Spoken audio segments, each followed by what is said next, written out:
melukis di tengah perang. Gitu. Dari judulnya aja tuh itu sudah sangat menarik sekali ya, melukis di tengah perang. Dimana ketika kita melihat, mendengar istilah perang itu selalu apa ya, yang terbayang adalah peristiwa yang memunculkan banyak sekali kengerian gitu. Tapi di tengah-tengah itu ternyata ada anak-anak yang melukiskan situasi dan kondisi perang itu secara langsung. Jadi kita bisa memiliki banyak sekali pertanyaan bagaimana mereka bisa menghadapi itu dalam situasi dan kondisi perang begitu ya. Kemudian juga uniknya adalah anak-anak ini seperti yang kita tahu ya, selalu apa ya, kering kering untuk dibicarakan. Jadi kalau dalam sebuah peristiwa itu anak-anak tuh biasanya tidak menjadi pemerannya dalam peristiwa tersebut, tapi di sini itu justru di apa ya, dimunculkan gitu, menjadi memiliki peran dalam peristiwa tersebut gitu. Jadi selain perebutan wacana dalam medium dokumentasi sejarah, di dalam buku ini juga kita bisa melihat dari sudut pandang historiografi anak gitu kan. Jadi sangat menarik sekali, dan untuk teman-teman nanti yang akan bertanya, menanggapi juga silakan ya. Nah, apa, aku mau memperkenalkan dulu pembicara kita pada malam hari ini, yaitu Mas Basri. Halo Mas Basri, beliau ini adalah seorang penulis dan juga peneliti ya, asalnya dari Surakarta, merupakan lulusan dari Universitas 11 Maret pada 2015 sampai 2019, itu menjadi lulusan humaniora, kemudian melanjutkan magisternya Mas Bari ini di UGM ya, dengan jurusan sejarah, dan saat ini sedang mengajar di Tata Kelola Seni di ISI Yogyakarta. Kemudian menjadi kepala redaksi Selat Lali di Surakarta, dan peneliti juga di Pusat Studi dan Dokumentasi Historiografi Indonesia, dan kerap juga Mas Basri ini menulis esai yang terbit dalam berbagai media. Menarik sekali teman-teman. Jadi langsung saja kita ke Mas Basri. Udah siap Mas Basri? Mas Bari, maaf, maaf, maaf. Aduh, maaf. Iya, Mas Bari. udah siap. Ini aku langsung aja Oke, berarti Mas ya. Bari. Ya, langsung aja silakan. Oke, makasih Mbak Suci, Mbak Tiwi, semua yang udah datang hadir. Makasih banget. Buku ini sebetulnya baru terbit di akhir dan awal tahun kemarin dan tahun ini gitu ya. Jadi aku lihat juga responsnya makin ke sini makin apa ya, sempat sempat tinggi, sempat ngilang, terus sekarang ada tawaran gini, aku jadi kayak seneng banget gitu. Oh, masih masih ada yang baca atau gitu. Kupikir udah mulai animonya udah mulai turun gitu. eh Sebelum ke presentasi gitu ya, aku mungkin sedikit kenalan. Aku Fatih Abdul Bari, tadi seperti yang dibilang Mbak Suci gitu. Tapi sekarang aku tuh tinggalnya di Solo dan Yogyakarta. Jadi teman-teman kalau misalkan mampir ke Solo Jogja bisa bisa kontak aku juga. Atau ke Bandung bisa bisa ke Mbak Tiwi gitu ya. Semoga bisa ketemu nih Mbak Tiwi, Mbak Tiwi. Gitu. Nah, buku ini sebetulnya diangkat awalnya dari tesis gitu ya, tapi memang isinya sudah agak-agak jauh berbeda gitu. Buku Melukis di Tengah Perang itu risetnya saya mulai sejak 2021 ya awal gitu, terus sampai 2022, dan diedit jadi buku itu dari sekitar 6 bulan tahun lalu. Ini aku share sini ya, coba.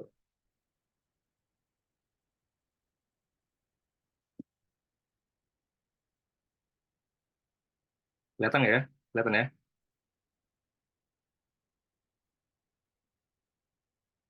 Halo, kelihatan ya? Aman Aman, Kak, Mas. kelihatan Kak. Cek cek. Kelihatan. Aman ya? Oke oke. eh Teman-teman semua, seperti yang tadi udah diantar sama Mbak Suci, sebenarnya buku Melukis di Tengah Perang itu ngangkat tentang revolusi Indonesia ya, tapi saya coba angkat itu dari ini yang lain. Kalau teman-teman bisa lihat di lukisan background di belakang itu ya, satu di belakang itu yang di belakang judul ini. Lukisan background ini salah satu lukisannya Muhammad Toha, salah satu anak-anak yang melukis gitu, nanti saya akan jelaskan lebih lanjut. Dan teman-teman bisa lihat sendiri gitu, apa situasi perang, dan dia ada di situ, dia melukis, dia melihat, menyaksikan dan melukis. Seorang anak umur 11 tahun. Kalau misalkan ini di awalnya diceritakan sebagai sebuah kasus, kaget ya, karena eh, gitu. Tapi ketika aku tahu bahwa ada anak-anak betul-betul terjun ke medan perang, kemudian melukis peristiwa berdarah-darah seperti yang ada di lukisan ini, lukisan yang ada di belakang jadi background itu, wah, aku makin tertarik juga untuk lihat peristiwa ini sebagai satu apa ya, topik kajian serius untuk dikaji dalam historiografi. Dan ternyata memang sangat amat sangat menarik. Jadi teman-teman bisa lihat visual di belakang ini memang gambar anak-anak banget, tapi di sebelah sini aku bisa annotate ya. Di belakang sini nih ada tentara Belanda lagi nembak-nembak gitu misalnya. Ya tuh ada pelurunya keluar gitu. Ada mobil, di sini ada mayat bergelimpangan dan seterusnya dan seterusnya. Jadi eh, peristiwa ini betul-betul bikin aku terenyuh juga ketika melihat lukisan-lukisan mereka. Kok ada ternyata dalam sejarah Indonesia ada kejadian atau peristiwa seperti ini yang sangat sebetulnya menarik, tapi kok nggak pernah ya kita tahu gitu loh. Iya gak sih? Atau ada yang tahu sebelumnya jangan-jangan tentang Dullah dan murid-muridnya ini yang saya angkat di buku.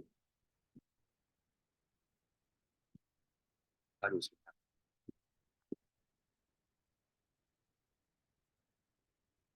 Jadi teman-teman semua, buku ini sebenarnya dari keresahan yang tadi saya bilang itu gitu.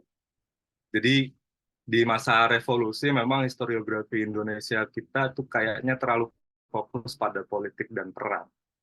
Atau dalam beberapa tahun terakhir itu kalau teman-teman memperhatikan diskursus yang hadir tentang revolusi Indonesia itu sejak 2016 mencuat betul apa diskusi-diskusi tentang kekerasan ya, baik yang dilakukan oleh orang Indonesia maupun orang Belanda gitu. Makanya kalau teman-teman udah nonton film The Oz itu salah satu hasil dari pewacanaan tentang kekerasan Belanda ya di masa revolusi.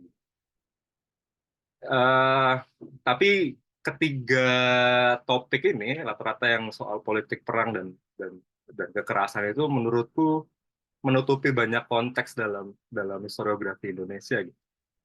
Di masa sepenting revolusi kita saat itu warga negara, bukan warga negara ya, tapi di seluruh kepulauan Indonesia itu ada mungkin jiwa gitu, atau mungkin nggak sampai, kurang lebih gitu. eh Masa nggak ngapa-ngapain sih selain Soekarno, Hatta, selain apa namanya, selain misalkan Ki Hajar Dewantara atau Jenderal Sudirman atau tokoh-tokoh Belanda seperti Bel, terus Jenderal Spader dan seterusnya. Kita nggak tahu sih Mbok itu di mana, Mbok Bakulan nih tukang jualan gitu, atau pedagang mana, mahasiswa atau pengungsi dari mana. Padahal itu ada peristiwa yang juga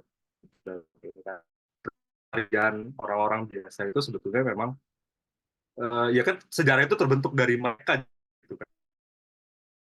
Ada uh,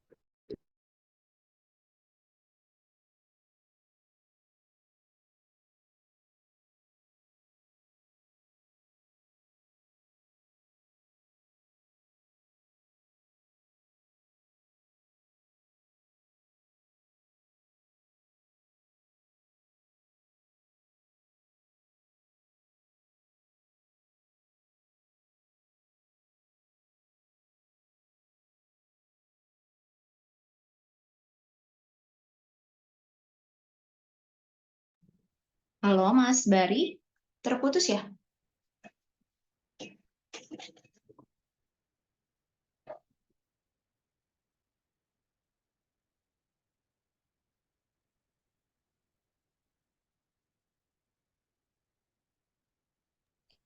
Iya nih, kayaknya kabarnya kelempar dari Zoom ya.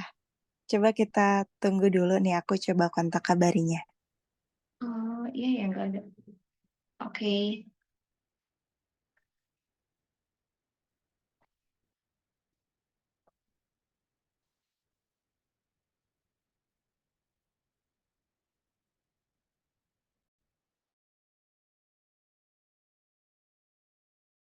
Halo, halo. Sorry ya, putus. Sampai mana ya tadi yang kedengeran di anu ya, di teman-teman ya? Halo, halo Mbak Suci. Iya, sampai Gitu. sini Sampai nih mana ya Kak, tadi? tadi Ah, tentang buku. aku ngomongnya sampai mana? Yang Tadi baru Sampai sampai, perspektif. iya, baru sampai itu aja tentang karya seni sebagai sumber sejarah di sini. Oh gitu. Ya, mungkin aku jadi ngulang dikit ya, nggak apa-apa ya. Sorry banget ini Iya, internetnya rada nggak stabil. Aku baru switch jaringan. oke. Eh, jadi ya ada konteks tadi kita terlalu fokus pada politik, pada peperangan, pada kekerasan dalam beberapa tahun terakhir, yang akhirnya bikin eh, orang-orang biasa keseharian kita itu di masa revolusi itu kita nggak tahu gitu. Yang kita tahu ya perlawanan bersenjata yang heroik, kemudian juga apa namanya politik yang kemudian punya intrik-intrik tertentu untuk memerdekakan Indonesia dan seterusnya dan seterusnya. Tapi kita nggak tahu apa yang terjadi pada anak-anak, apa yang terjadi pada ibu-ibu rumah tangga, apa yang terjadi pada eh, apa namanya, misalkan tukang becak lah atau apa gitu. Dari keresahan itu sebetulnya buku ini berangkat gitu. Nah, eh, waktu pada saat saya memang mencari topik untuk ditulis waktu itu, sebetulnya yang masuk ke dalam pikiran saya pertama kali bukan ini, tapi ini kemudian saya dapat satu saran dari seorang teman untuk bukan satu saran doang, tapi juga sekaligus foto-foto lukisannya gitu ya sudah dari produksi. Oh, saya langsung tertarik dan langsung saya ambil. Jadi diberi lukisan anak-anak itu yang tadi ini, terutama lukisan yang awal ini memang membuat saya eh, sangat terkesan gitu ya. Tapi akhirnya saya coba konsepkan dengan matang. Jadi saya lihat dari perkara tadi itu keresahan saya tadi, saya lihat coba lihat mau melihat revolusi Indonesia ini, terutama nanti di agresi militer kedua, lewat agensi lain, seniman dan anak-anak. Jadi buku ini saya coba melihat di buku ini saya mencoba lihat revolusi Indonesia dari kacamata yang berbeda. Selain itu juga gini, ada satu problem. Ketika saya mau ngangkat anak-anak dan seniman, saya tentu nggak bisa merekonstruksi sejarah dengan arsip, dengan berita secara langsung gitu, dengan koran atau dengan tulisan, karena produksi seniman wacana yang diproduksi seniman dan anak-anak itu rata-rata memang bukan dalam bentuk tertulis ya yang banyak, gitu. Tapi dalam bentuk dan dalam konteks seniman dan anak-anak ini kebetulan yang diproduksi adalah lukisan-lukisan realis gitu. Jadi saya harus muter otak gimana caranya supaya pakai karya seni lukisan itu sebagai sumber sejarah primer. Dan karena mereka nggak memproduksi itu, jadinya mereka juga nggak bisa didapatkan lewat sumber-sumber yang konvensional ya, kayak misalkan saya risetnya ke Andri jelas salah, ke Arsip Nasional misalnya itu jelas salah salah lokasi lah gitu untuk riset itu gitu, karena mereka tidak tertulis di situ, tidak tercatat di situ gitu, di sepanjang sejarah revolusi kita. Maka saya juga lihat karya-karya mereka yang sudah ada itu, yang sudah direproduksi dalam bentuk reproduksi, terus saya coba cari aslinya sebisa saya ya. Aslinya masih ada kebetulan nggak lengkap, tapi sebagian besarnya ada di Indonesia gitu. Sisanya ada di Rijksmuseum. Yang di Rijksmuseum kebetulan saya belum lihat. Tapi saya berusaha pakai sumber-sumber lukisan ini sebagai sumber sejarah juga, supaya wacana-wacana mereka tuh bisa saya saya olah lah dengan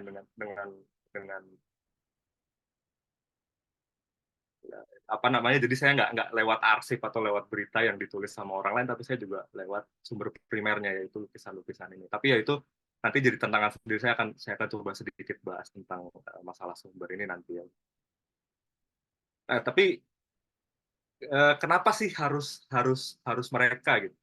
Nah, teman-teman di sini harus paham bahwa konteks revolusi Indonesia itu konteks apa namanya, satu dalam aku mau sedikit ngangkat masalah problem historiografis itu. Jadi kalau teman-teman baca buku-buku sejarah di Indonesia tentang tentang revolusi Indonesia, itu saya pikir terlalu apa namanya, naif gitu. Karena yang seperti peranan seperti Bula dan murid-muridnya itu nggak pernah di ini dunia seni gitu. Jadi kalau teman-teman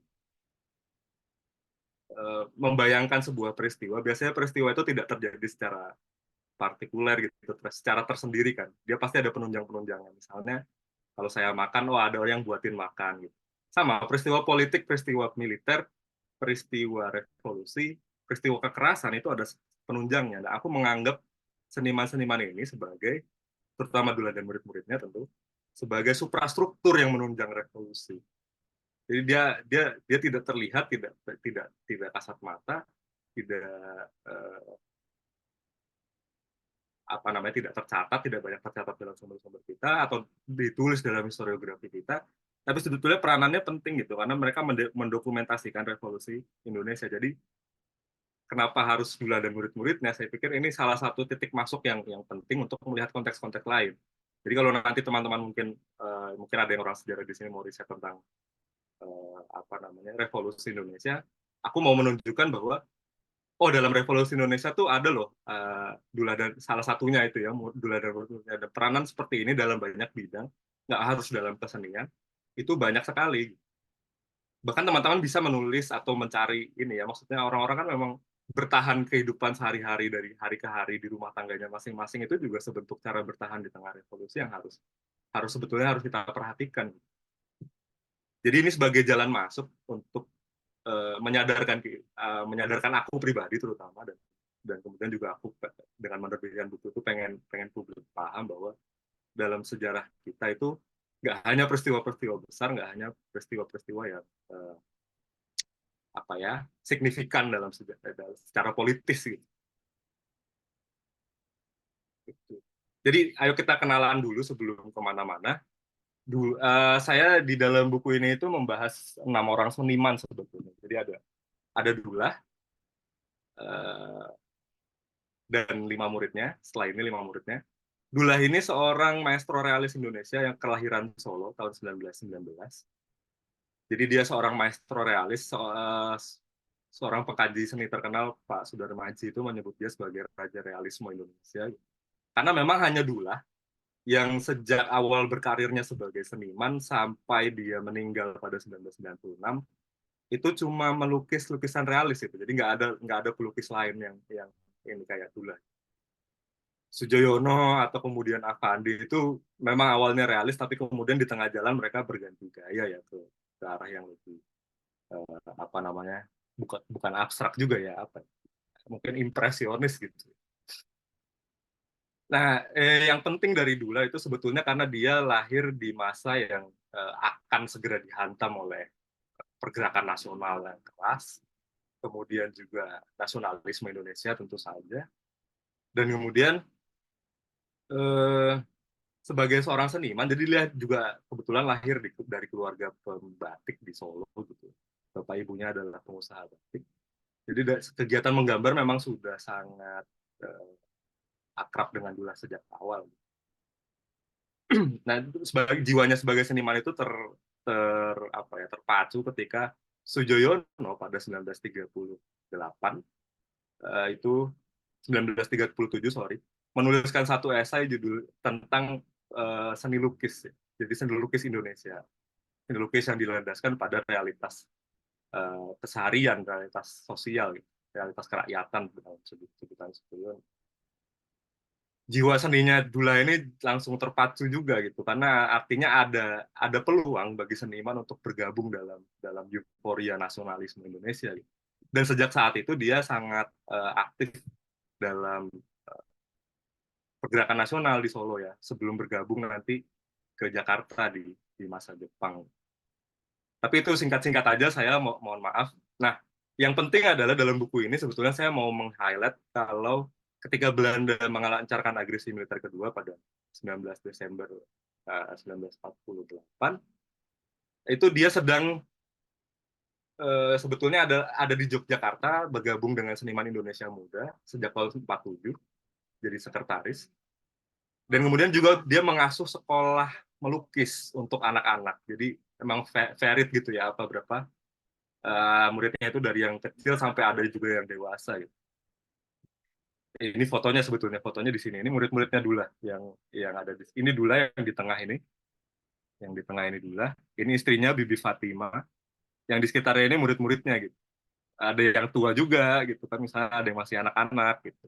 Jadi memang varied gitu dari berbagai umur dan juga tentu saja gender. Nah, ketika Belanda nyerang Jogja tanggal 19 Desember 48 itu, Dula sebenarnya sempat mengungsi ke Bantul ya. Mungkin dalam perkiraan saya itu antara 2 hari sampai seminggu dia mengungsi ke sana. Kemudian balik lagi ke kota untuk mengumpulkan 5 orang muridnya, yang bisa dikumpulkan cuma 5 kebetulan. Karena ya jelas kondisi kacau, tentu nggak bisa dengan mudah memobilisasi murid-muridnya itu. Dan kemudian menyampaikan satu proyek menarik untuk melukiskan peperangan itu secara langsung. Itu sedikit aja ya tentang Dullah dan buku ini. Nah, kalau teman-teman masih belum kenal dengan Dullah, ini dua apa ya? Yang satu poster Bung Ayo Bung ini, dan yang kemudian yang satunya itu bukunya Soekarno. Ini sudah sangat ini banget toh, terkenal banget ya. Aku pikir teman-teman udah paham, udah tahu, atau paling nggak udah pernah lihat poster Bung Ayo Bung ini. Jadi ceritanya poster ini cukup menarik karena dia adalah poster pertama di masa revolusi yang sebetulnya pesanannya Soekarno ya. Jadi Soekarno menyampaikan ide untuk membuat poster propaganda kepada Sujoyono, kemudian Sujoyono mengajak Affandi untuk menggambar itu, dan Dullah sebagai modelnya. Jadi yang dilukis ini oleh Affandi sebetulnya Dullah gitu. Mungkin teman-teman udah pernah lihat poster ini menyebar di sosial media atau di mural gitu, dan mungkin nggak tahu ini siapa sih yang dilukis itu. Ini Dullah, si pelukis maestro yang saya banyak omongkan dalam buku ini. Kemudian kalimat Bung Ayo Bung ini dibuat oleh Chairil Anwar, ditambahkan oleh Chairil Anwar. Ini poster yang menarik karena juga sampai hari ini banyak dipakai ya untuk apa namanya, merayakan kemerdekaan kita. Kemudian kalau teman-teman pernah baca Di Bawah Bendera Revolusinya Soekarno, lukisan yang ada di jilid pertama itu adalah lukisannya Dullah. Ini lukisan persiapan gerilya dibuat Dullah tahun 49 dan diselesaikan di akhir tahun itu ya. Jadi sketsanya itu saya dapat datanya pertengahan 49, tapi selesainya baru 49 akhir.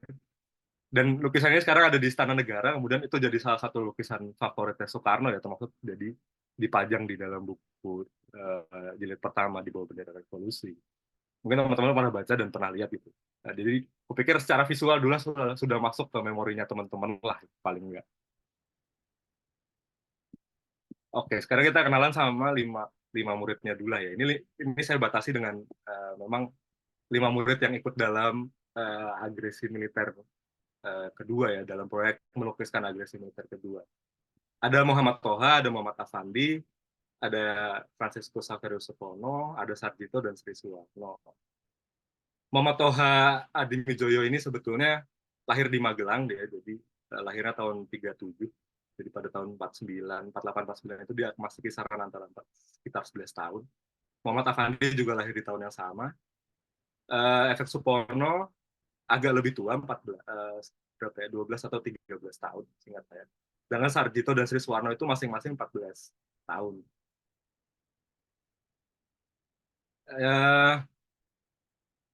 Kelima murid ini turun terjun langsung dengan Dullah nanti di antara Desember 1948 sampai agresi militer kedua berakhir ya, ketika Jogja kembali ke tangan Republik. Dan kalau teman-teman nanti mau mungkin cari lukisan-lukisan mereka itu bisa dicari di buku judulnya Karya dalam Peperangan dan Revolusi itu, jadi sudah pernah direproduksi hanya karya anak-anak ini aja. Jadi anak-anak ini aja menghasilkan 84 lukisan. Yang paling banyak nanti Toha sekitar 76 ya kalau saya nggak salah. Gitu. Nah, saya sedikit juga mau bahas tadi yang saya bilang karya seni sebagai sumber sejarah. Selama ini di dalam apa namanya, di dalam penelitian sejarah yang umum, yang konvensional, yang bahkan masih juga terus kayaknya kita pakai, kok kayaknya sumber sejarah itu selalu dikaitkan dengan tulisan atau lisan. Sedangkan sejarah visual dalam artian foto atau lukisan atau apapun, atau dalam bentuk jenis sumber lain, nggak mesti visual, itu kok hanya dipakai sebagai pelengkap, kadang cuma sebagai apa ya, lampiran. Padahal mereka juga bisa dianalisa dengan jeli kalau kita punya metodenya gitu.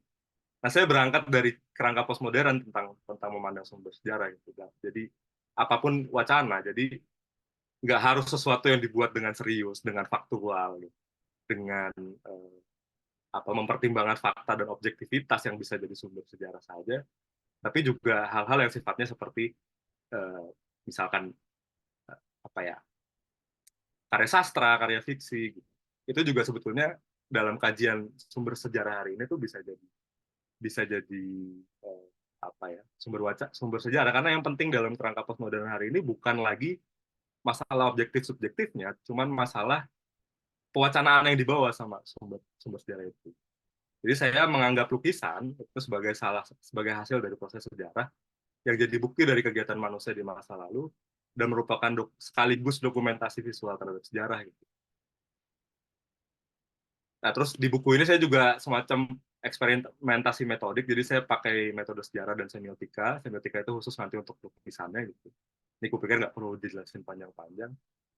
Dan yang kelima ini yang sebetulnya penting. Tadi saya di awal sudah bilang tentang kalau kita mau meneliti sesuatu yang sifatnya keseharian, ya masa tukang becak misalnya harus nulis arsip gitu, atau harus diberitakan gitu untuk kita dokumentasikan. Artinya kita harus punya metode, cara baru yang kreatif gitu untuk memandang sumber sejarah gitu. Maksudnya jangan-jangan tukang beca ini nggak sekedar lisan doang juga gitu. Misalnya kita bisa lihat struktur bangunannya, cara dia hidup, budayanya kayak apa, cara bertuturnya, jangan-jangan itu juga bisa dilihat sebagai sumber sejarah. Jadi tapi ada urgensi untuk diversifikasi sumber sejarah dalam historiografi kita supaya sejarah kita tuh nggak melulu soal politik, soal perang, soal lagi-lagi soal apa namanya, soal hal-hal yang dianggap besar dan punya apa namanya, punya apa ya, kepentingan bagi orang banyak gitu. Tapi kehidupan sehari-hari kita juga penting. Kalau saya tuh sering bertanya gini, ketika saya baca buku sejarah Indonesia tuh sebetulnya saya ditulis di mana gitu. Dalam artian hal yang dekat dengan saya tuh di mana? Gitu. Saya tuh dari keluarga yang menengah gitu, kelas menengah. Terus abis itu juga apa namanya, sudah campuran gitu ya, sudah campuran. Jadi ibu saya dari Palembang, bapak saya dari Gobong, jadi sudah campuran. Nah, dalam buku-buku sejarah kita yang nulis orang kayak saya nih di mana gitu, yang juga tidak kaya, tidak apa gitu, tidak punya kekuatan politik misalnya atau segala macam, kita tuh ada di mana gitu.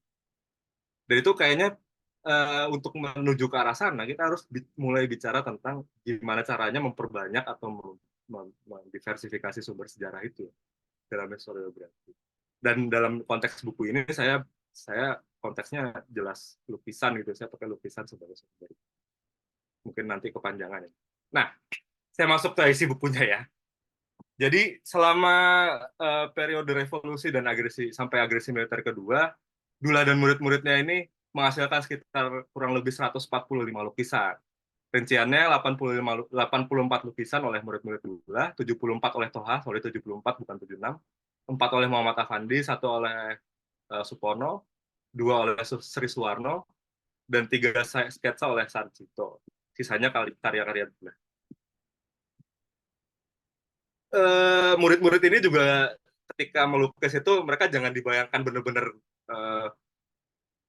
apa namanya gelar kanvas gitu ya depan depan orang lagi tembak-tembakan gitu kan nggak mungkin ya, atau depan tank gitu ya nggak mungkin ya. Jadi mereka harus menyamar jadi pedagang, harus juga beberapa modul itu bekerja sebagai kurir kurir gerilya.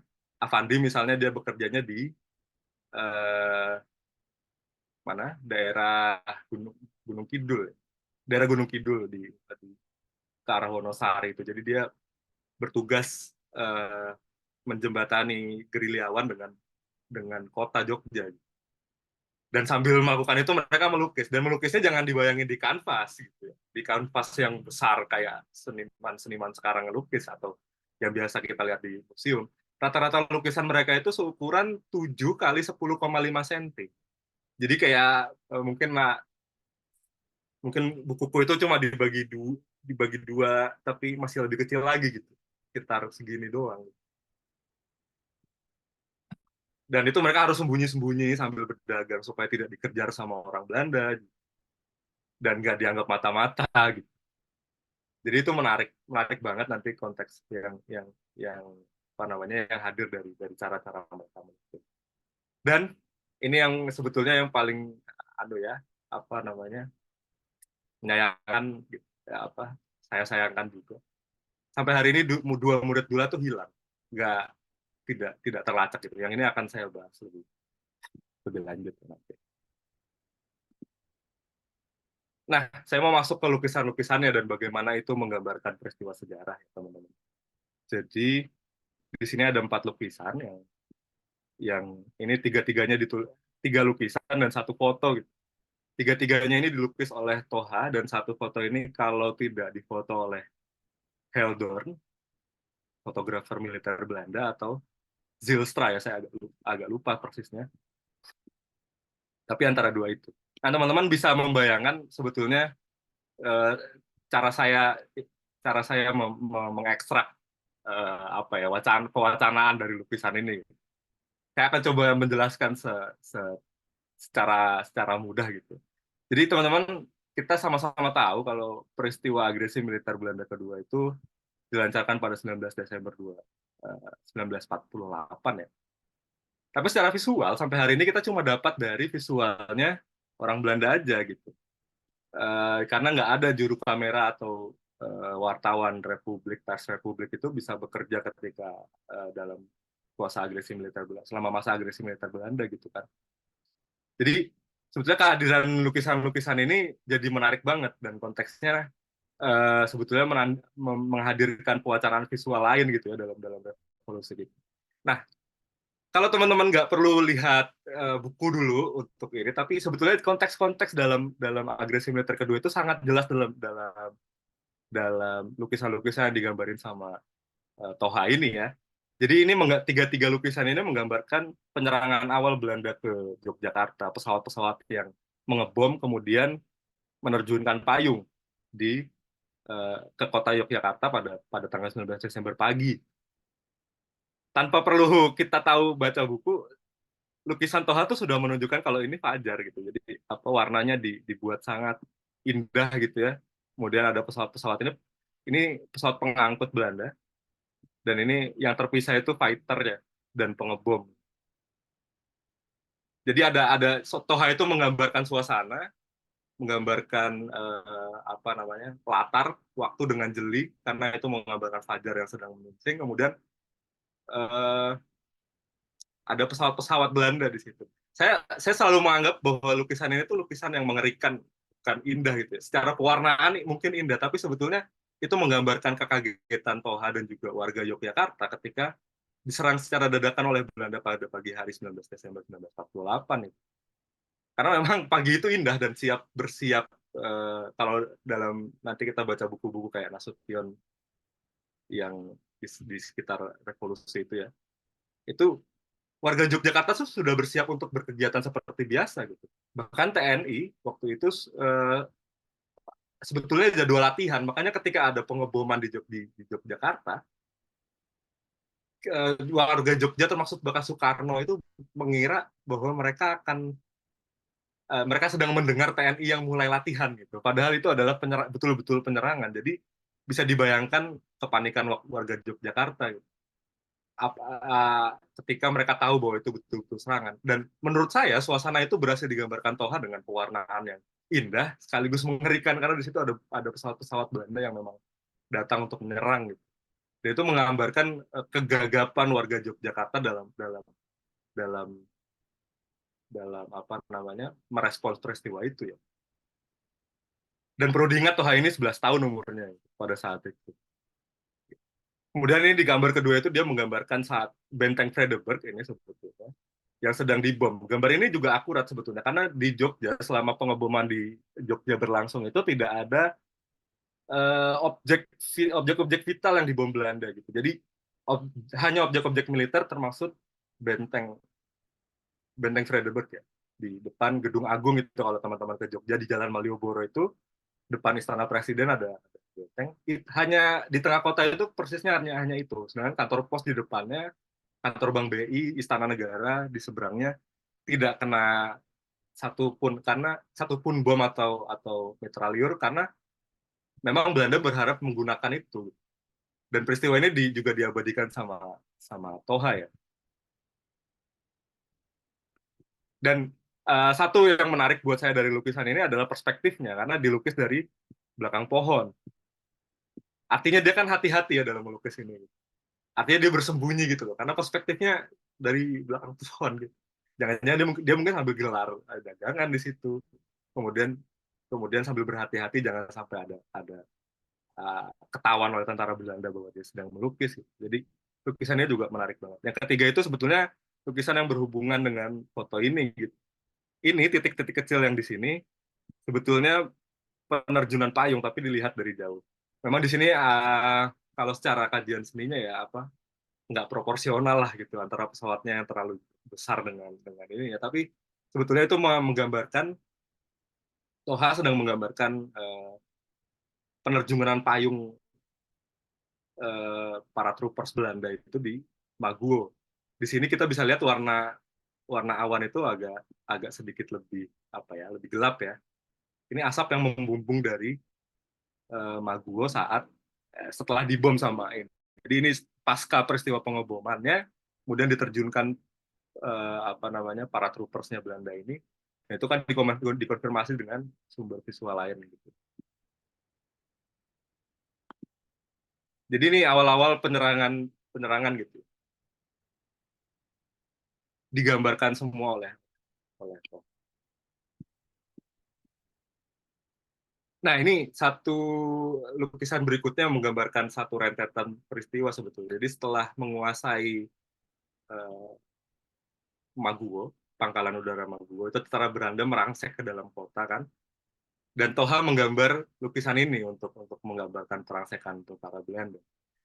Lukisan ini sekilas sederhana ya, tapi sebetulnya kompleks. Jadi di sini paling tidak ada 4 peristiwa yang Toha gambarkan. Pertama adalah ini, jadi aku mau jelasin, dia menggambarkan latar, tempat, dan latar waktu. Jadi ini di pagi hari, dia melukisnya dengan fajar masih menyingsing, kemudian ada pesawat terparkir, ada pesawat sedang mendarat. Jadi ini peristiwa pertama yang dilukiskan Toha secara ini, dalam lukisan ini. Ada peristiwa kedua, yaitu tentara Belanda yang keluar dari Maguwo untuk merangsek ke kota. Nah, yang menarik adalah Toha menggambarkan itu berkulit hitam. Tentara Belanda ini, tentara Kenil. Dan memang ternyata tentara Kenil yang diterjunkan ke Yogyakarta itu kebanyakan orang Ambon ya. Jadi orang Ambon atau orang-orang Indonesia juga gitu, ada orang Jawa juga sebetulnya. Dan di foto lain sebetulnya ini teridentifikasi gitu kan. Ini perawakannya orang Indonesia banget nggak sih, sambil ngudut gitu di dalam pesawat. Ini foto sebelum mereka terjun ke lapangan udara Maguwo di pagi hari. Difoto oleh Heldorn yang ikut dalam penerangan. Kemudian peristiwa ketiga yang digambarkan Toha adalah peristiwa penembakan ini. Jadi perangsekan Belanda dan menembak warga-warga sipil ya. Jadi menurut data yang saya peroleh, memang ketika merangsek dari keluar dari Maguwo itu tentara Belanda membunuhi membantai orang-orang yang baik yang mencoba melawan maupun tidak. Buktinya di situ ada satu liputan yang diterbitkan sama Koran Merdeka tentang kematian Mr. Susanto ya. Susanto kalau saya nggak salah. Nanti coba saya cek lagi ya namanya. Itu adalah seorang eh, eh, apa namanya? Apa ya? Atase ya. Seorang ini di Kementerian Kebudayaan, Pendidikan dan Kebudayaan gitu. Yang pada pagi hari tanggal 18 Desember itu lewat di depan Maguwo dan ikut terbunuh oleh tentara Belanda. Dan dalam liputan itu ada orang yang selamat kemudian memberitakan kepada Merdeka kalau ada sekitar puluhan mayat manusia, mayat orang di depan lapangan udara Maguwo gitu. Jadi Toha menggambarkan peristiwa itu sebenarnya. Nanti detailnya bisa di buku saya. Jelas. Dan yang terakhir, yang paling menarik adalah sebetulnya pesawat ini. Karena ini tidak berhubungan dengan peristiwa yang tadi sudah digambarkan 3 peristiwa lainnya gitu. Pesawat ini, teman-teman, kalau teman-teman perhatiin baik-baik, di sini ada bendera Indonesia. Apa urusannya nih bendera Indonesia? Ternyata pada pukul 10, persis di tanggal 19 Desember 48 itu, ada satu pesawat Indonesia yang mendarat setelah pangkalan udara Maguwo itu dikuasai oleh Belanda pukul 10. Jadi Belanda itu menguasai pangkalan udara Maguwo sekitar pukul 6:30 gitu. Dan pukul 10 itu ada pesawat Indonesia yang mendarat dikemudikan oleh seorang pilot Amerika. Nomor registrinya RI006. Dan itu langsung diamankan oleh Belanda. Dan peristiwa ini nggak luput dilukiskan oleh Toha gitu. Jadi ini lukisan yang menurut saya spesial banget gitu. Yang dilukis sama anak 11 tahun tentu saja. Nah ini juga lukisan Toha lagi-lagi. Di sini ada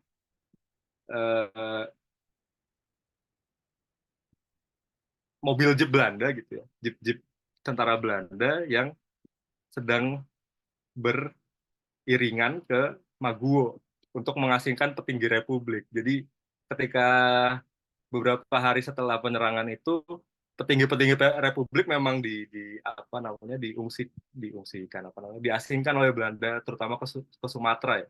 Termasuk Soekarno, Hatta, kemudian Agus Salim, kemudian Syahrir, ini kelihatannya ya. Nah, yang menarik teman-teman, sebetulnya detail dari lukisan ini. Jadi sebagai anak-anak Toha tuh dewasa banget dalam menggambar. Kalau teman-teman perhatikan dia memposisikan mobil-mobilnya itu secara diagonal. Kalau anak-anak gambar tuh biasanya ini nggak sih kayak semacam gambar mobil itu mobil 1, mobil 2, mobil 3, gitu nggak sih? Jadinya kayak baris gitu. Tapi Toha tuh bisa memposisikan ini secara diagonal. Artinya secara perspektifnya betul-betul dia menguasai ya, meskipun secara teknik sapuan kuasnya dia masih bahasanya tuh naif gitu. Dan yang menarik lagi, detailnya juga nggak luput. Jadi kalau teman-teman perhatikan, ini foto-foto yang di bawah itu, yang saya sajikan di bawah ini, sebetulnya adalah foto-foto ketika pemimpin-pemimpin Republik ini sudah di bandara, ya, di bandara Maguwo gitu, untuk diterbangkan ke Sumatera. Teman-teman perhatikan, yang pakai baju warna gelap siapa? Soekarnoto, Pak. Muhammad Atta pakai putih, kemudian Surya Dharma, Komodor Udara, itu pakai baju yang relatif terang gitu, coklat terang. Ini Syahrir pakai baju putih. Ini Kusman itu seorang menteri perburuan. Dan Agus Salim itu semua pakai baju yang lebih terang. Dan kita perhatikan lagi lukisannya Toha ya.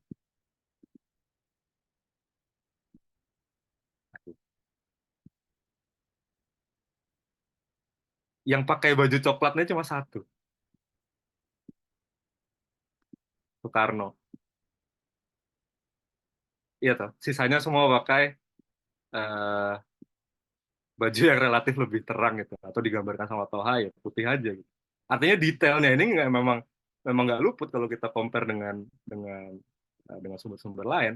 Soekarno ini yang seperti fotonya ini, dia ada di jeep Belanda ini yang ada di kanan, dia duduk di depan gitu. Seperti juga ketika berjalan ke Maguwo ini. Jadi saya tuh bingung ini bisa digambar sama anak 11 tahun saya sampai bingung bingung membahasakan juga gitu kadang. Nah, ini satu lukisan lain yang saya mau bahas. Tentu nggak semua ya, ada sekitar 30-an atau 30 sampai 40 lukisan yang saya garap di buku itu. Tentu saya nggak bisa bahas semua, tapi ada satu lukisan ini yang menurut saya sangat spesial. Ini sketsanya Dullah, dari Dullah.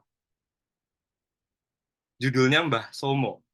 Tapi saya nggak bisa cerita ini lebih baik dari penceritaannya Dullah. Jadi saya mohon izin untuk membacakan kisahnya Dullah yang saya kutip di buku ya. Saya nggak yakin bisa membahasakan ini lebih baik dari bahasanya Dullah. Gitu. Tentang lukisan ini, Dullah ceritanya gitu.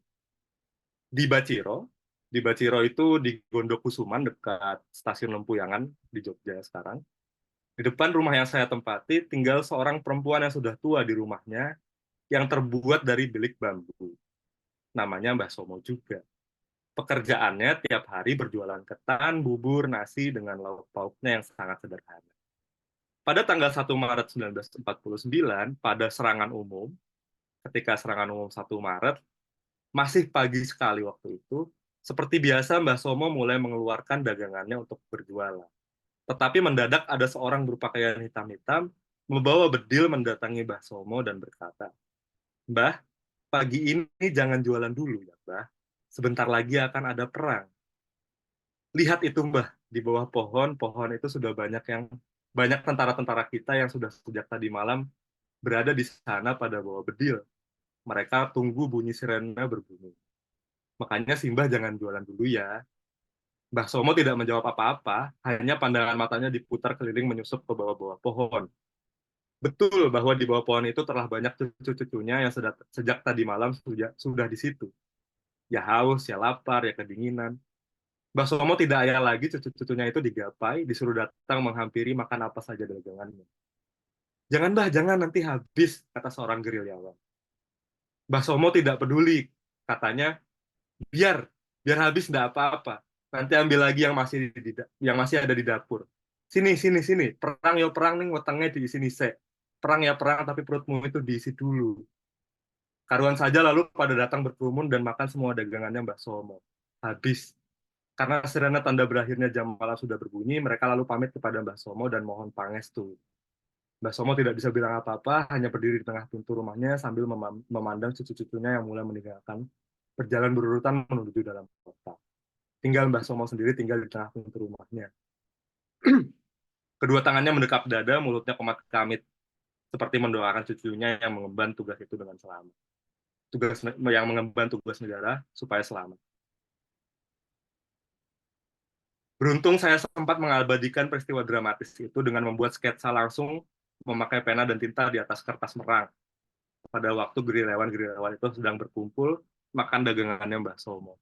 Jadi ini satu peristiwa yang diabadikan Dullah pada kurang lebih subuh ya, menjelang jam 6 karena sirene tanda berakhirnya jam malam itu jam 6, sekitar jam 5 jam 6 kalau saya nggak salah.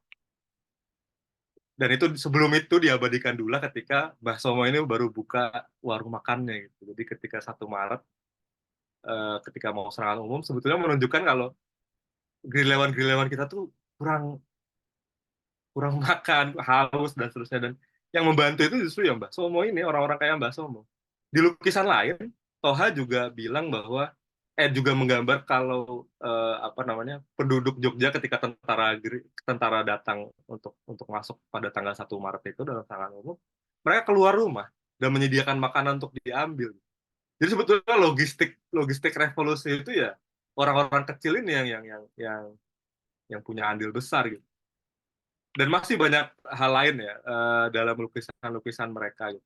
Nah, tapi dalam lukisan ini yang penting juga saya konteksnya adalah saya sebetulnya mencari eh, siapa sebetulnya yang digambar Dullah ini gitu selain Mbah Somo ya. Karena visualnya nggak jelas, jadi saya cuma bisa cari begini. Eh, Kesatuan TNI yang nyerang Yogyakarta lewat Gondokusuman waktu itu adalah suku Herkreis 104 di bawah pimpinan Mayor Sukasno. Jadi dia berasal dari Sleman Utara, dari arah Kaliurang ya.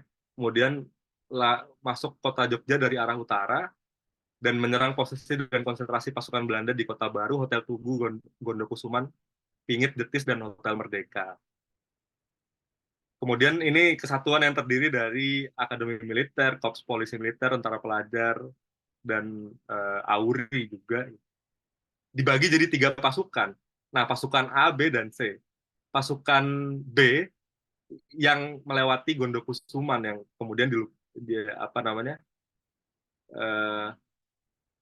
pasukan B ini di bawah Mayor Sakri Sunarto gitu, yang kemudian salah satu kelompok di bawah kesatuan pasukan B suku Herkreis 104 inilah yang diprimakan oleh Mbah Somo gitu. Sejauh ini baru bisa itu yang saya dapatkan dari gambar ini. Nah, di lukisan-lukisan lain juga sebetulnya tapi banyak yang sifatnya menunjukkan gimana cara warga Jogja itu bertahan dari sulitnya kondisi agresi gitu. Dan ada satu yang menarik dilukis oleh Toha, nanti teman-teman bisa baca lihat di buku gitu ya, kalau misalkan membaca bukunya. Kalau Ki Hajar itu ada, jadi orang-orang Jogja tuh membuka warung di depan rumahnya ketika Belanda menguasai Jogja. Termasuk salah satunya Ki Hajar Dewantara. Jadi dia Ki Hajar itu tetap di Jogja selama penguasaan Belanda, tapi tidak mau berkoordinasi meskipun ditawari jabatan sama Belanda. Akhirnya dia untuk bertahan hidup harus apa ya? Harus jualan gitu. Dan jualannya tuh tembakau, sabun, apa, dan rugi terus. Saya berpikir kalau misalkan tidak dari lukisan, kupikir hal ini nggak bakal terekspos itu. Satu orang penting di, di apa namanya dalam sejarah Indonesia yang kemudian bertahan dari ganasnya revolusi dengan cara-cara yang sama kayak kita sebetulnya gitu kan. Dengan kayak gitu kan sejarah jadi terasa dekat ya, maksudnya nggak melulu soal Ki Hajar tuh wah dia itu konseptor pendidikan yang uh, apa apa namanya canggih lah dan seterusnya dan seterusnya. Nah, teman-teman, saya tadi di awal sudah bilang ada 2 murid yang hilang. Yang hilang adalah Sri Suwarno dan Sarjito ya. Jadi Sri Suwarno ini memang murid Dullah yang paling misterius karena selain tahun kelahirannya nggak ada data lain. Tapi ada 2 lukisannya dia yang melukiskan tentang serangan umum 1 Maret. Jadi saya bisa pastikan kalau sampai 1 Maret 1949 itu Sri Suwarno masih selamat ya paling enggak. Setelah itu keberadaannya tidak diketahui sampai saat ini. Dengan Sarjito ditangkap ketika tentara Belanda lagi menguasai kota Yogyakarta. Dia dibawa ke Tangerang, dihadapkan ke pengadilan, kemudian divonis hukuman 7 tahun penjara di penjara anak-anak Tangerang. Tapi Sarjito ini nasibnya secara apa ya, secara pengarsipan mungkin masih agak lebih beruntung dari Sri Suwarno karena kita tahu kabarnya sampai 27 Juli 1949 itu di hari Lebaran dia mengirim surat kepada Dullah beserta sketsa-sketsa latihannya. Mungkin saya bacain satu suratnya dia ya sebentar. Saya cari. Karena suratnya juga menurut saya keren banget. Jadi ini adalah ucapan hari raya dikirimkan Sarjito kepada Dullah waktu dia di dalam penjara. Gitu. Bunyinya begini. Selamat Lebaran Mas Dullah dan Mbak Dullah. Saya diputus hukuman 7 tahun. Umur saya sekarang 14 tahun. Jadi kalau saya keluar nanti umur saya 21 tahun. Masih kuat untuk melanjutkan perjuangan, katanya. Ih, rinding. Tapi Sarjito sayangnya nasibnya memang hilang di penjara Tangerang itu. Jadi sampai hari ini saya mencari arsip tentang penjara anak Tangerang ini belum belum ketemu ya, atau kalaupun ketemu dia tidak menyebutkan siapa saja yang ada di sana, kemudian nasibnya bagaimana, apakah disiksa atau tidak, apakah dia dibunuh atau tidak, saya belum tahu. Hanya sketsa dan sepucuk surat itu yang sekarang ada bisa kita ketahui gitu. Nah, teman-teman, ini sebetulnya satu konteks yang akhir yang mau saya omongin, pertarungan visual. Jadi ada satu konteks yang tadi saya udah sebut di awal, kalau nggak ada juru kamera Republik yang bisa bekerja di Yogyakarta saat agresi kedua. Jadi sumber visual selama agresi militer kedua itu selama ini cuma kita dapetin dari fotografer-fotografer Belanda. Nggak ada foto-foto tentang agresi kedua itu yang diproduksi sama fotografer Indonesia, sama pers Indonesia, sama pemerintah Indonesia tuh nggak ada sama sekali, satu pun nggak ada. Jadi kepentingan hadirnya lukisan-lukisan ini sebenarnya dia sebagai menghadirkan pewacanaan yang berbeda dari sumber visual yang selama ini diperlihatkan oleh fotografer-fotografer Belanda. Nah, apa pentingnya? Soalnya fotografer-fotografer Belanda itu rata-rata mendepik, menangkap momen-momen ketika Belanda itu melakukan aksi militer, ketika menahan Soekarno, ketika sedang berdiskusi, beristirahat di barak gitu. Tapi tidak menangkap momen-momen ketika penduduk-penduduk itu dibunuhi, ketika atau dalam lukisan yang awal tadi kita lihat ada mayat-mayat bergelimpangan di jalan, itu tidak tampak satupun dalam foto-fotonya Belanda. Makanya hadirnya lukisan-lukisan mereka itu jadi penting nilainya sebagai pewacanaan wacana tandingan gitu ya dari wacana itu. Mungkin sementara begitu. Ini singkat aja memang. Saya berusaha singkat tapi ternyata ini lama juga ya jatuhnya. Makasih Mbak Suci, Mbak Tiwi, dan teman-teman semua yang udah hadir. Mungkin bisa diskusi lebih lanjut. Makasih. Oke, terima kasih Mas Bari untuk pemaparannya. Sebuah insight sekaligus pengetahuan yang cukup segar, khususnya bagi saya malam hari ini. Oke, langsung aja untuk teman-teman yang ada di sini, kalau mau bertanya silakan raise hand, open mic, ya silakan. Atau boleh untuk lewat chat juga silakan. Tapi biar lebih efisien ya, open mic aja. Siapa yang mau bertanya boleh. Ada Mas Ongki ya, boleh? Boleh Mas Ongki Bahtiar.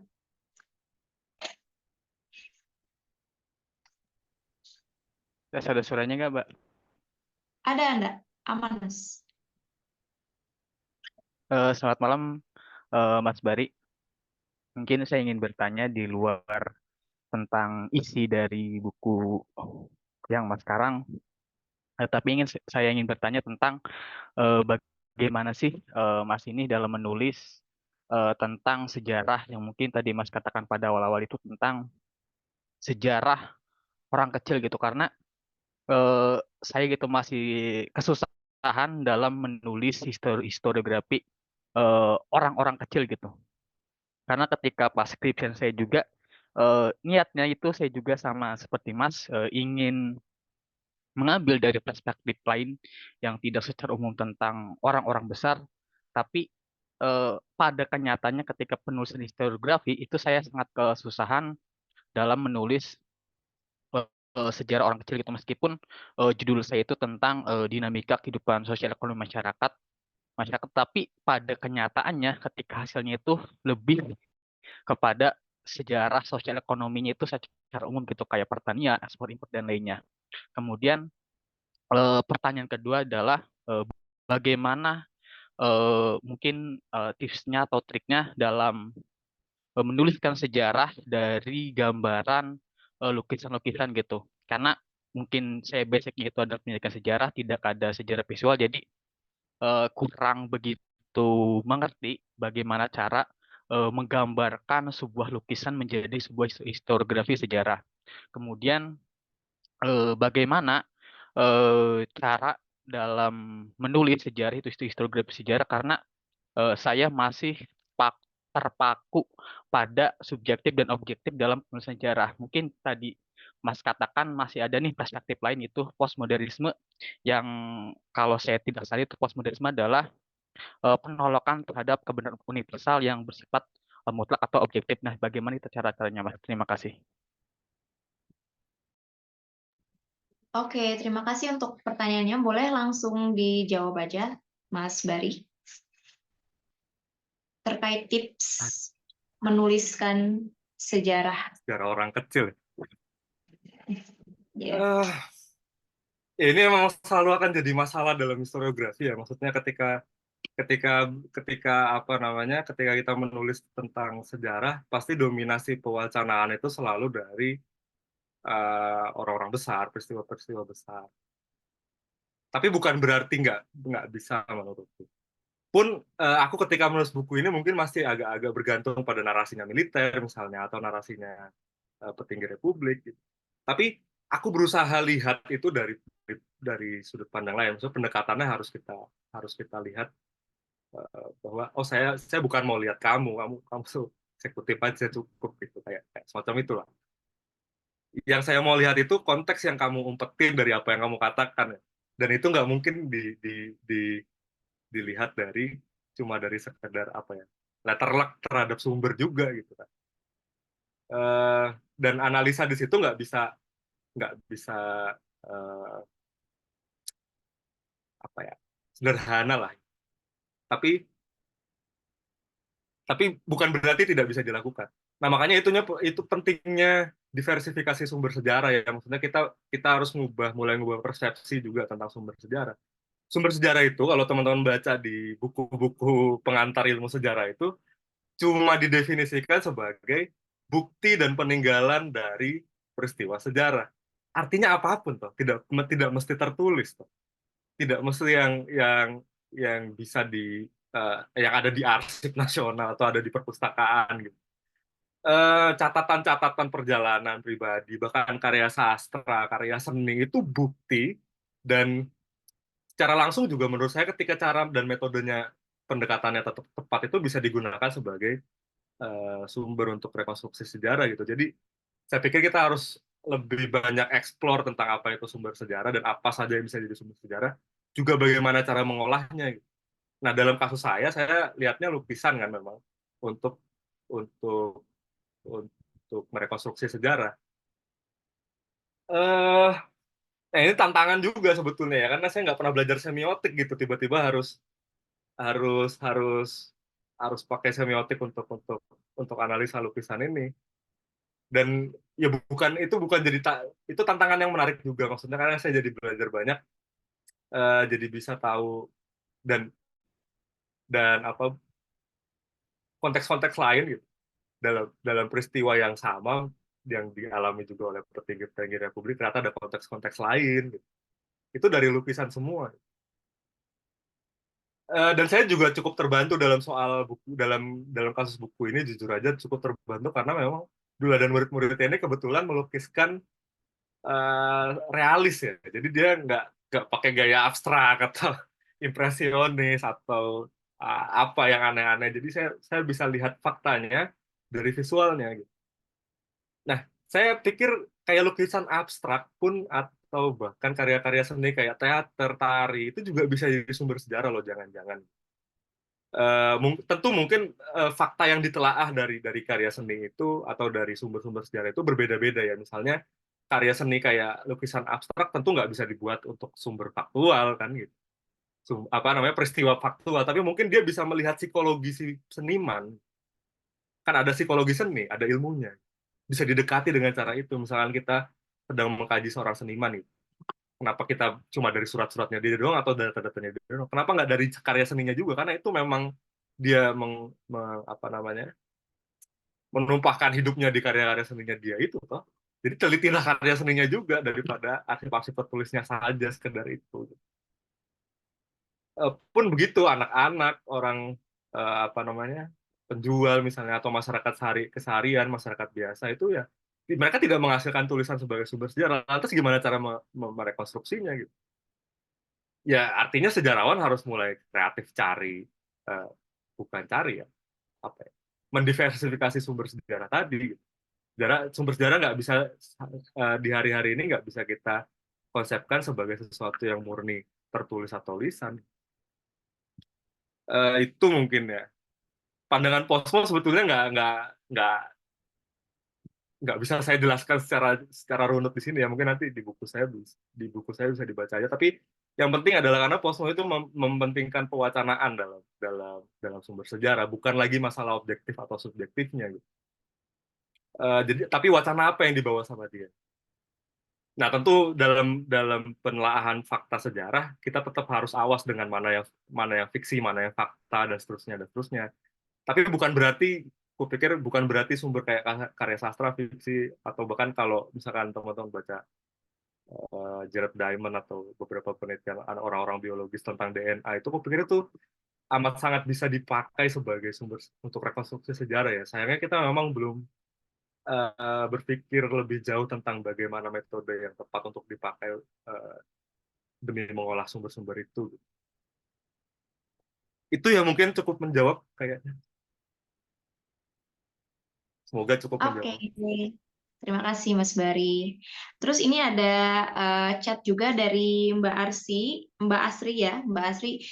Ini Mas mempertanyakan bagaimana nih cara untuk menghubungi Mas Bari, katanya kemana cara untuk menghubunginya. Mungkin Iya. sekaligus menginformasikan juga ini pembelian bukunya, sama pembelian bukunya di mana nih, Mas Bari? Boleh diinformasikan. Oke. Kalau ada yang mau menghubungi aku bisa ke Instagram aja ya, Instagram. Oh, boleh dicatat dari teman-teman nih, Instagramnya Mas Bari. Chat ya. Sama kalau mau beli bukuku ada di Shopee, ada di Tokopedia, ada masih. Tapi dengar-dengar dari penerbit emang stoknya tinggal dikit. Jadi segera-segera. Oke, Tapi kalau dan ini teman-teman cari ada. melukis di tengah perang di Shopee, di Tokopedia masih ada. Oke, itu informasinya ya, teman-teman. Dan ini ada dari Kak Jihan, berarti bisa dibilang untuk sejarah dengan media lukisan itu bisa menjadi cara kita untuk melihat sudut pandang dan wacana dari pelukis tersebut ya, Mas, katanya. Mas Bari. Bisa, dan dalam konteks lukisan-lukisan yang tadi saya bahas kan juga lebih dari sekedar lukisan personal pelukisnya gitu. Ya, Tapi juga menggambarkan peristiwa-peristiwa di masa revolusi gitu. Ya penyerangan tadi atau kemudian pembunuhan atau pembantaian orang Belanda, kemudian juga eh, apa namanya peristiwa keseharian bahkan. Tergantung ini, tapi kembali lagi tergantung pada gaya melukisnya gitu. Maksudnya produk lukisannya kayak apa gitu. Saya nggak bisa bilang bahwa setiap lukisan bisa dipakai sebagai sumber sejarah. Saya bilang itu bisa dikonsepkan gitu. Jadi tergantung konsepnya sebetulnya dan metode yang mau hmm, dipakai kayak gitu. ya. Oke, teman-teman, ada lagi yang mau bertanya, boleh silakan untuk raise hand. Atau mungkin ditanyakan di kolom chat juga boleh.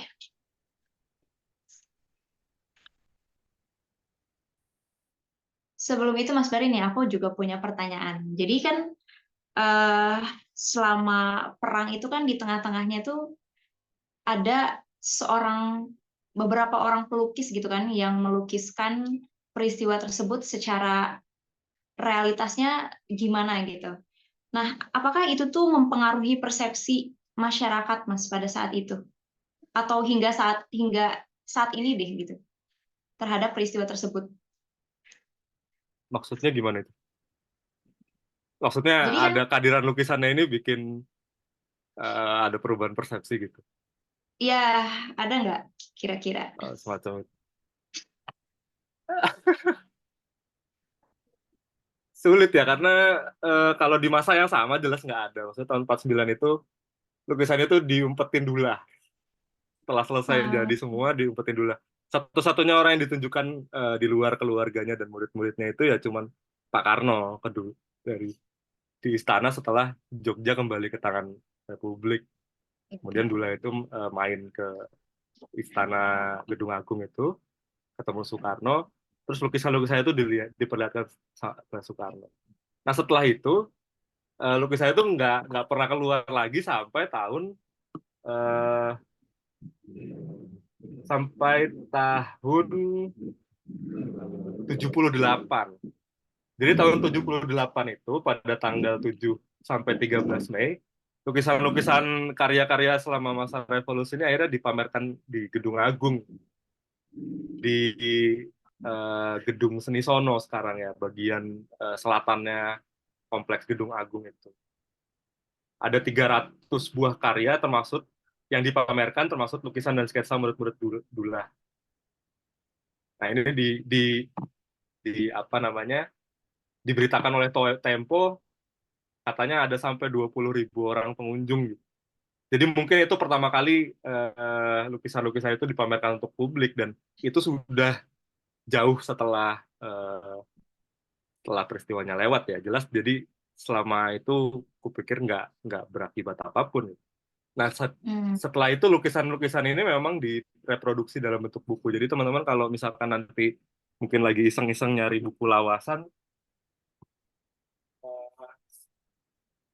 bisa beli buku ini. Karya Ini dalam buku peperangan dan isinya, revolusi. ya, ini isinya adalah reproduksi karya-karyanya murid-murid Dula itu. Semoga kelihatan ya ini. Aku nggak tahu nih teman-teman bisa lihat atau enggak. Isinya. Jadi semua rata-rata aku juga mengambil untuk riset dari buku ini.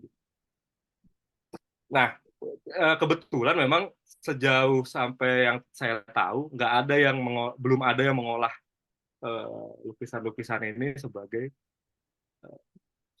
apa ya, secara pewacanaan gitu, dalam artian untuk rekonstruksi sejarah, untuk apa, baru di buku ini gitu, di buku saya. Beberapa biografi tentang Dula misalnya yang ditulis sama Agus Durmawante, kemudian juga yang ditulis sama Sudarma Aji itu ya mereka mau menyebut peristiwa ini tapi nggak bisa merinci karena memang mungkin belum menganggap lukisan ini bisa jadi pewacanaan yang bisa dalam artian rekonstruktif gitu ya. Mungkin kayak gitu sih. Jadi ya mungkin baru sekarang ini mungkin, amin, Dan kalau lukisannya.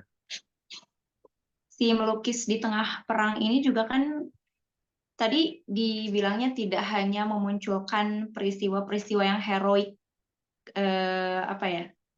Kan kalau misalnya kita melihat definisi perang gitu kan, itu tuh kayak yang baik melawan yang buruk gitu kan. Nah, karena tadi disebutkan bahwa melukis di tengah perang ini tuh tidak hanya mengenai hal itu, tapi koridornya lebih objektif. Nah, ada nggak Mas yang apa ya, memunculkan lukisan yang memperlihatkan itu gitu, bahwa tidak hanya tentang perang yang huru-haranya aja, yang peluru-peluru dan pesawat-pesawat berterbangan, tetapi juga ada sisi kemanusiaan lain yang bisa kita lihat dari realitas perang tersebut pada saat itu. Ya, pertama aku nggak ngeklaim objektif dalam buku ini karena perspektifku jelas banget dari Dula dan murid-muridnya gitu. Pasti nasionalistik, pasti mengutamakan pengalaman orang Indonesia, pasti apa namanya, pasti berseberangan dengan wacana visual yang dihadirkan sama foto-foto Belanda gitu. Jadi aku nggak mengaku objektif sebetulnya. Cuman aku pengen bilang bahwa ada sisi-sisi lain yang bisa disampaikan gitu. Nah, kalau tadi memang aku sampaikan di presentasi itu ya kebanyakan memang tentang perangnya ya, tapi sebetulnya ada lukisan-lukisan lain kayak semisal tentang pengungsian, kemudian tentang penahanan, penguburan mayat-mayat korban-korban peperangan Belanda ini misalnya. Kelihatan nggak ya? Sorry nih aku nggak bisa iniin semua gitu ya. Ini penguburan lukisannya Toha juga tentang penguburan korban penembakan Belanda gitu. Kemudian ada yang soal pengungsian juga nih, seperti ini ada 2 sketsa, 1 Dullah 1 Toha. Masih ada sketsa lain sebenarnya tentang pengungsian. Kemudian ini yang tadi aku cerita tentang Ki Hajar, orang berjualan di depan ini, terus diminta dipaksa pakai uang Belanda ya, gulden gitu, bukan pakai ori. Nah, itu juga nanti konteks-konteks yang aku jelaskan dalam buku ini. Ini bahkan gosip gitu, apa ceritanya di dalam lukisan ini apa nih ya? Ada babu-babu orang Indonesia yang bekerja ke orang Belanda, terus ada 2 orang ini yang kayak semacam gosip kalau mereka itu kolaborator lah apa gitu. Kenapa saya bisa tahu? Bukan sekadar dari visualnya, tapi semiotik juga mengkaji apa namanya deskripsi yang diberikan sama Toha gitu. Jadi saya mengkaji itu terus menghubungkan dengan yang lain. Memang ternyata bahkan Nasution itu dalam bukunya keras banget bilang bahwa orang-orang yang berkolaborasi dengan Belanda tuh kolaborator gitu. Nah ini masih dalam kondisi-kondisi kayak gitu ternyata ya gosip-gosip itu ya masih biasa, masih jalan. Oh kolaborator gitu. Ya banyak lah konteks lain yang saya sampaikan di sini gitu ya. Gitu mungkin. Untuk penyusunan buku ini Mas berapa lama? 2 tahunan. Sekitar 2 tahun. Wow, berarti proses verifikasi tadi mengenai dokumentasi-dokumentasi ini memang cukup kompleks gitu. Harus benar-benar rinci gitu memverifikasinya. Jadi agak Iya, yang lucu adalah sebetulnya aku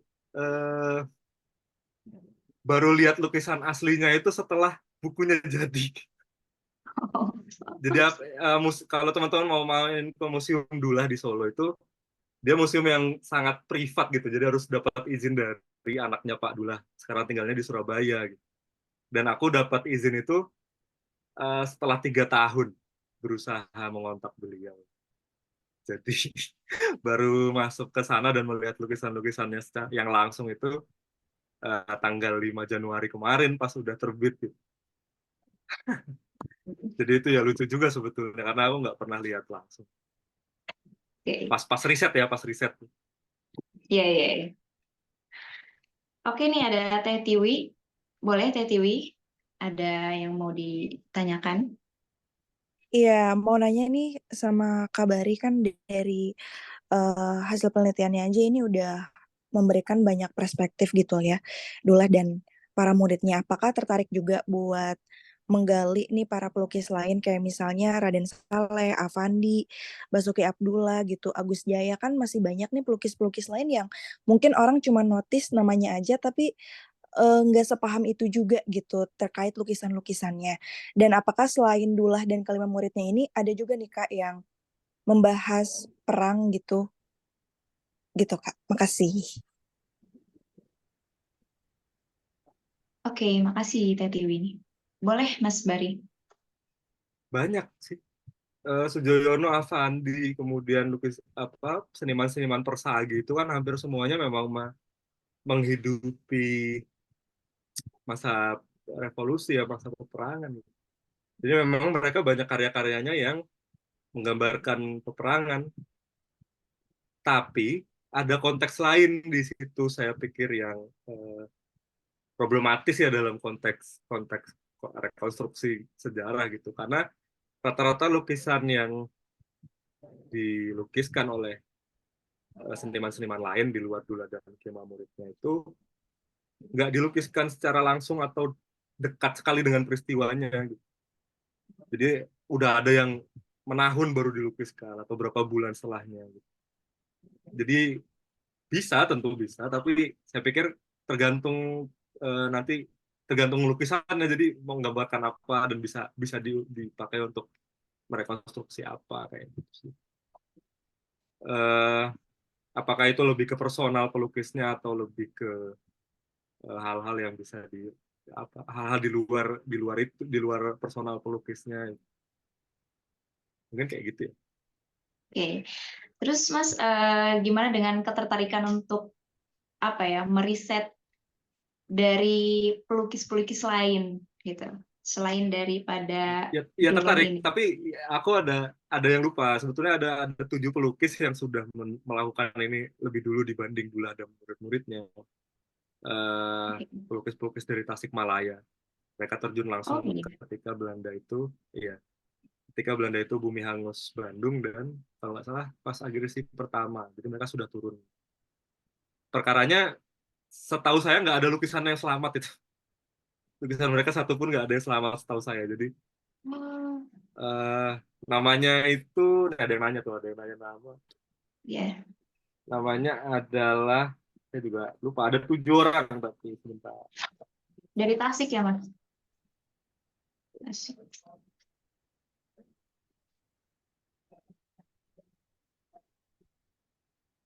Kartono, Suparto, Abedi, Barli, Hendra, Kustiwa, Turkandi.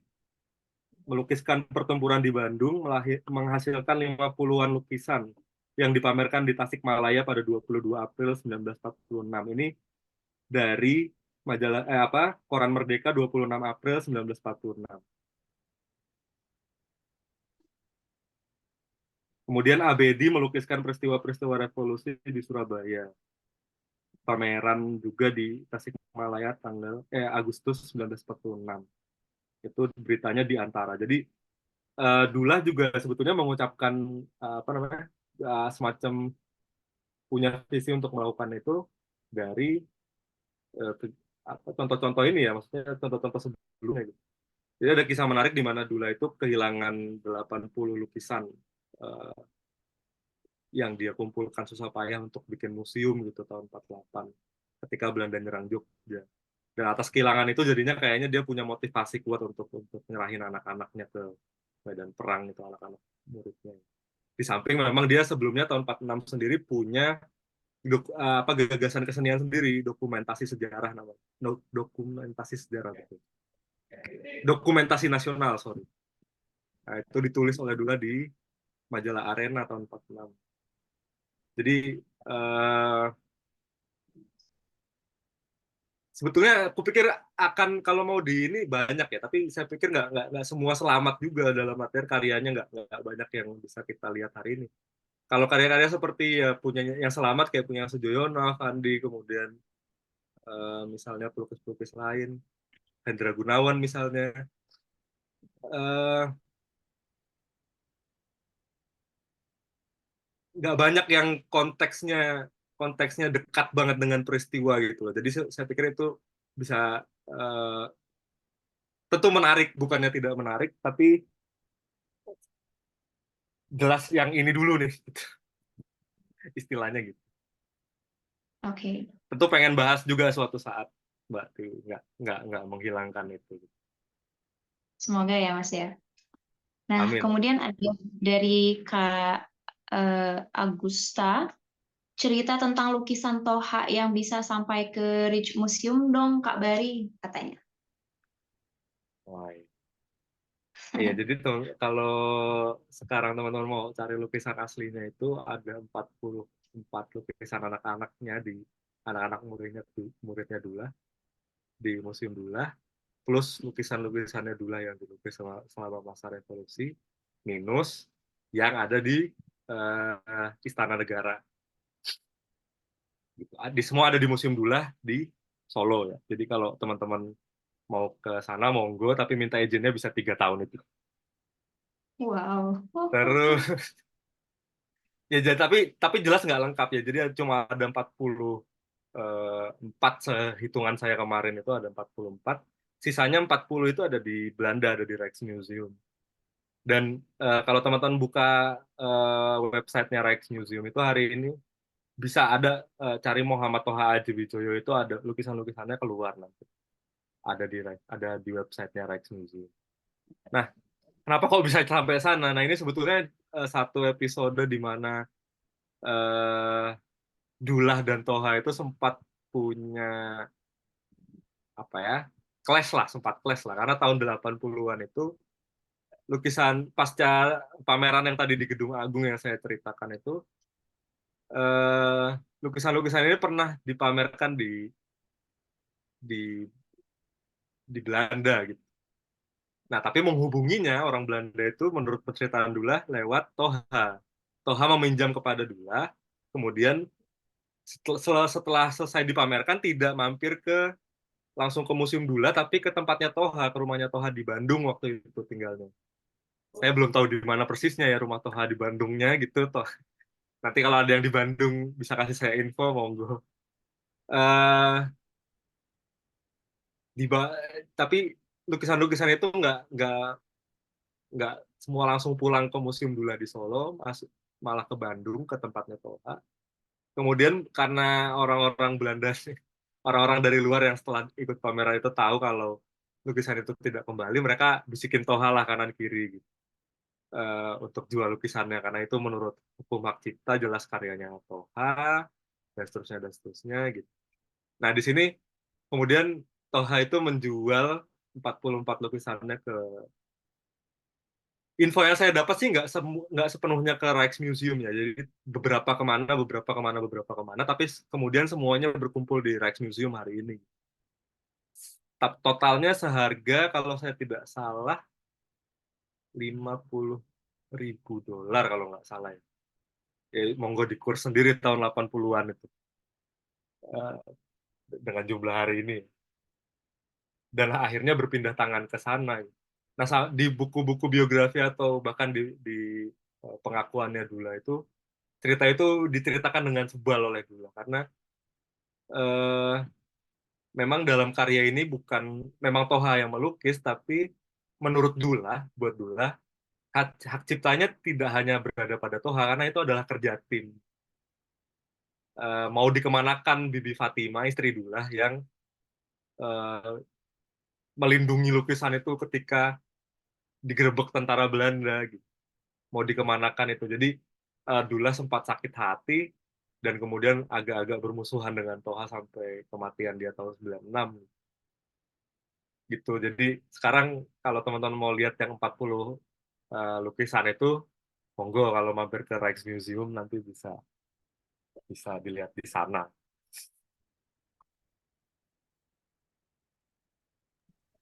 Oke, ada lagi teman-teman yang mau ditanyakan?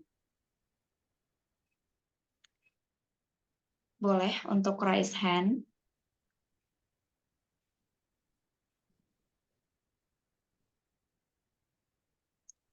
Ada Mas Ongki lagi, boleh Mas di open mic? Mas, izin nanya lagi. Tadi sempat kelempar juga. Mungkin ini tadi kan di asal penjelasan tuh Mas ini menggunakan juga sumber kayak dari militer gitu. Nah, dalam proses interpretasinya ini Mas gimana sih Mas? Interpretasi antara sumber-sumber lukisan gitu dengan sumber-sumber yang sudah ada gitu supaya bisa menarik ke sejarah orang kecil gitu Mas. Terima kasih Mas.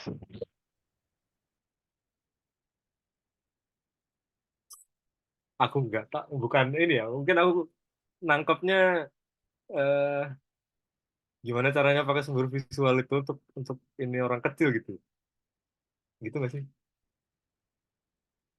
Enggak sih Mas, ya kayak gitu, tapi kayak yang sumber kayak gitu yang diinterpretasikannya gitu kan dari ada sumber yang kayak militer juga. Nah, itu interpretasi bagaimana sih Mas? Menginterpretasikannya kayak gitu sih Mas. Maksudnya metodenya untuk menginterpretasikan gitu. Iya kayak gitu Mas, itu cara-caranya itu karena sering terjebak gitu dengan sejarah yang sudah ada gitu ketika proses interpretasi gitu Mas. Ya itu, aku gimana jelasin ya? Ini agak rumit soalnya pakai semiotik.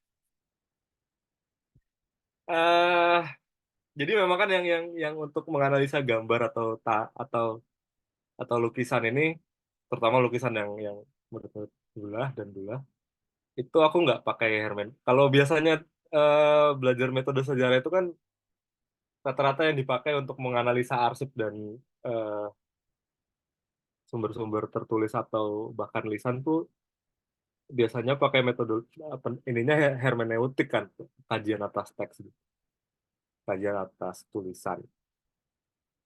Tapi untuk eh, lukisan, untuk gambar, untuk sumber-sumber visual, saya pikir sumber visual itu sekarang juga termasuk film, video, Reels TikTok gitu juga jangan-jangan suatu saat bisa dipakai untuk rekonstruksi sejarah gitu. Atau juga termasuk arca, relief itu juga bisa dikategorikan sebagai sumber visual meskipun nanti pengkategorian itu nanti agak lebih kompleks ya. Tapi pada dasarnya sumber-sumber visual ini kan berangkatnya tidak dari apa ya, bahasa yang lugas gitu. Jadi mereka menyampaikan maksudnya lewat pertandaan-pertandaan kan. Jadi misalnya, oh kalau visualnya begini maka ini menyimbolkan menandakan ini. Misalkan katakan tadi ketika aku analisa lukisan, oh warnanya merah, warna langitnya merah, maka ini antara pagi atau sore nih. Terus habis itu ku compare dengan data lain, oh ternyata memang penyerangannya pagi gitu. Jadi ini lukisan pagi gitu. Ya, itu ada tahapan-tahapan dalam semiotika. Aku kayaknya nggak mungkin jelasin panjang lebar di sini gitu. Eh, waktunya terbatas. Nanti mungkin bisa chat-chat aja Mas Fadri. Atau kalau mau nanti kukirimi eh, apa namanya metodologi yang kupakai.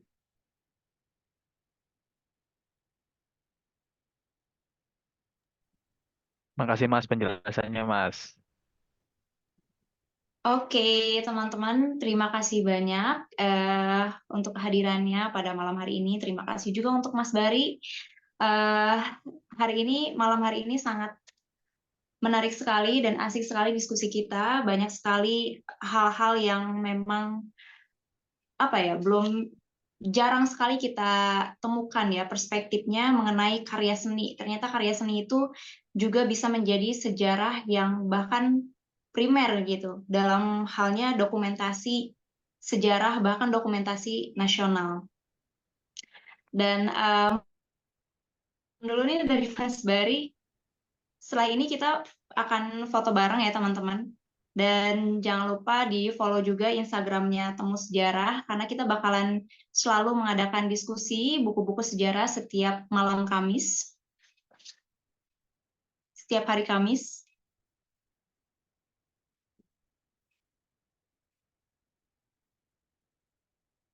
Oke, kalau gitu terima kasih banyak.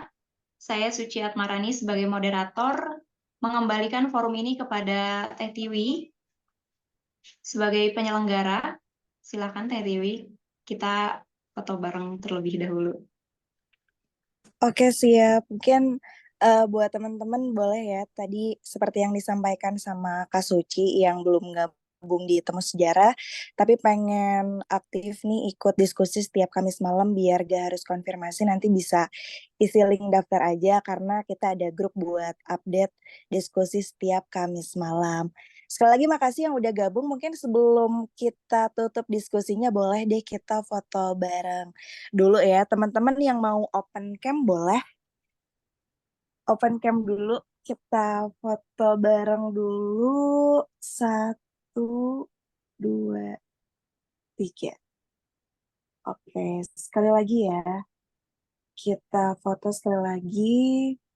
1, 2, 3. Oke, makasih banyak. Kabari makasih banyak loh ya. Sangat informatif Makasih dan banyak. ini juga kayak baru tahu nih Kak terkait pelukis dan hal-hal lainnya tuh baru banget dengar. Kayaknya ini sesuatu yang harus disebarluaskan semakin luas biar kita lebih aware ya bahwa sejarah tuh bisa dikaji dari berbagai macam perspektif. Makasih Kak Bari, sehat dan sukses Makasih selalu. banyak semua. Sehat sukses selalu. Ya, Suci, makasih buat Mbak teman-teman Tiwi yang lainnya udah juga. datang. Oke, Ya. selamat malam, selamat beristirahat, dan sampai jumpa di Kamis malam berikutnya. Kita pamit. Makasih banyak. Aku izin live. Siap, Makasih. Kak. Atau jangan live nih aku. Gak apa-apa, Gak apa-apa Kak. ya live. Iya. Oke. Makasih, makasih.